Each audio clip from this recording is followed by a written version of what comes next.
ఎందెందు వెతికినా అందందు కల్తీ దర్శనమే. ప్రతి చిన్న విషయంలోనూ కల్తీ అడుగడుగునా తాండవిస్తోంది. తినే తిండి ఎప్పుడో కల్తీ అయిపోయింది.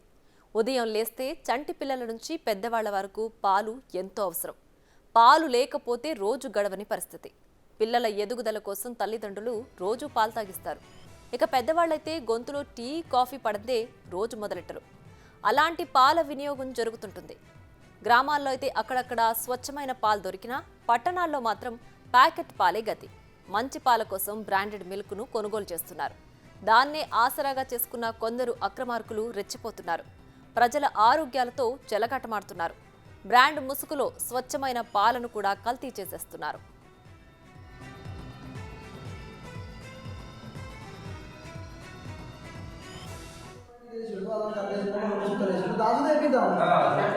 సామాన్యం కావాలి సారా మనలా ఒక రైతు ఒక బరి మనం అందరూ కాదు ఇరవై ఊలైంది ఒక్కరే కాదు అది చూసిన తర్వాత చూద్దాం.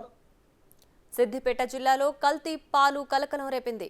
చేర్యాలలోని ప్రభుత్వ అనుబంధ సంస్థ విజయ డైరీలో కొందరు కేటుగాళ్లు పాలను కల్తీ చేస్తుండగా అధికారులు పట్టుకున్నారు. పాలల్లో వెన్న శాతం ఎక్కువ రావడానికి ఉప్పు చక్కెర కలిపి విక్రయిస్తున్నారు.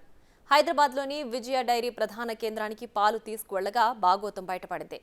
విషయం బయటకు పొక్కడంతో చేర్యాల విజయ డైరీ మేనేజర్తో పాల ఉత్పత్తిదారులు వాగ్వాదానికి దిగారు. కల్తీ చేసిన 52 క్యాన్ల పాలను రైతులు పారబోసేశారు. ఎంతో నమ్మకంగా ప్రభుత్వ అనుబంధ సంస్థల్లోనే ఇలాంటి కల్తీలు జరిగితే ప్రజల పరిస్థితి ఏంటని నిలదీస్తున్నారు. ఇలా జరిగితే ఇక ప్రజలు తమను నమ్మే పరిస్థితి ఉండదని, రైతులు రోడ్డున పడాల్సి వస్తుందని మండిపడుతున్నారు.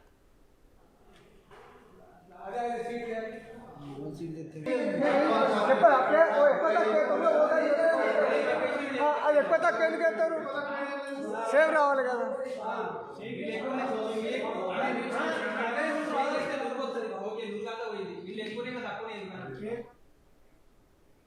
రైట్, ఇక ఇదే అంశానికి సంబంధించి మరింత సమాచారం మా ప్రతినిధి దుర్గారెడ్డి ఫోన్ లైన్లో అందిస్తారు. దుర్గారెడ్డి, చెప్పండి, సిద్దిపేటలో పాల కల్తీకి సంబంధించి పూర్తి డీటెయిల్స్ ఏంటి?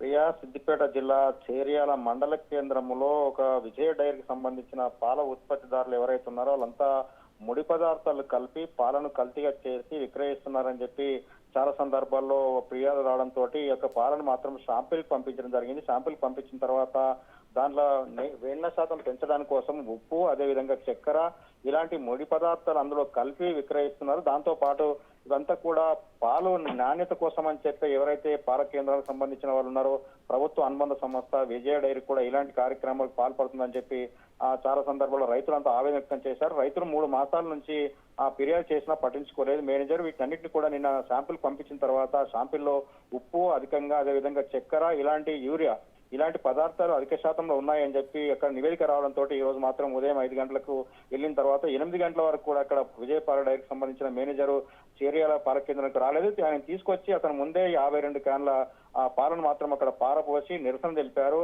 అక్కడ తర్వాత ధర్నా చేశారు. వీటన్నిటిని కూడా విజయ డైరీకి సంబంధించిన రైతులకు మాత్రం ముందుకు రావడంతో ఇక్కడైతే విజయ డైరీకి సంబంధించిన పాల ప్యాకెట్లనే వాటి మీద ఐఏఎస్ గుర్తింపు పొంది నాణ్యత గల ప్రమాణాలు పాటిస్తున్నామని చెప్పి విజయ డైరీ సంస్థ ఇలాంటి కార్యక్రమాలు పాల్గొన్నదని చెప్పి ప్రజల నుండి చాలా సందర్భాల్లో వాళ్ళు టీ కావచ్చు, లేకుంటే చిన్నపిల్లల ఆరోగ్యానికి పాలు తాగించే విషయాలు కావచ్చు, లేకుంటే పెద్దలు కావచ్చు, కనుక సందర్భాల్లో కూడా విజయ పాల డైరీ నమ్మి కూడా ప్రభుత్వ పెద్ద కార్పొరేషన్ హాస్పిటల్ కూడా ఈ విజయ పాల డైరీ పంపిణీ చేస్తుంది. దాంట్లో కూడా అధికంగా పాలు పులిపిపోతున్నాయని చెప్పి పుల్లగొస్తున్నాయని చెప్పి ఫిర్యాదు వచ్చినా కానీ పట్టించుకున్న వాళ్ళంతా ఇదంతా బండారం బయటపడడంతో ఈ కార్యక్రమాన్ని నిరసన తెలిపారు. 52 మంది లీటర్ల పాలను పారబోసిన తర్వాత మీకు రావాల్సిన బకాయిలు ఇవ్వము అని చెప్పి రైతులను బెదిరించిన సంఘటన సరిపోతుంది. దాంతో పాటు అక్కడ చేర్యాలకు సంబంధించిన పోలీస్ స్టేషన్ కూడా అతనిపై ఫిర్యాదు చేశారు. ఇప్పటివరకు అయితే కేసు నమోదు చేయలేదు.